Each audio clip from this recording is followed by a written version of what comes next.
Hey guys, in this video we're going to go over how to convert SPayLater to ShopeePay. Now the first thing I want you to do is launch the ShopeePay app, come to the bottom right and click on your profile icon, basically where it says me.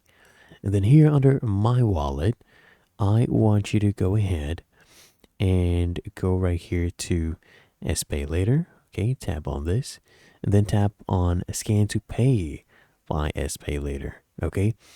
And then I want you to just find the merchant, whatever you want to pay for. And then you just use the QR code for the payment. Now, what will happen, right? You find a merchant or friend with the QR code for payment. You choose SPayLater as the payment method instead of the ShopeePay balance. And once the payment goes through, the merchant or friend can send you back the money into ShopeePay or Gcash or bank. Then you top up ShopeePay. That's another way. Okay, so this is basically a workaround.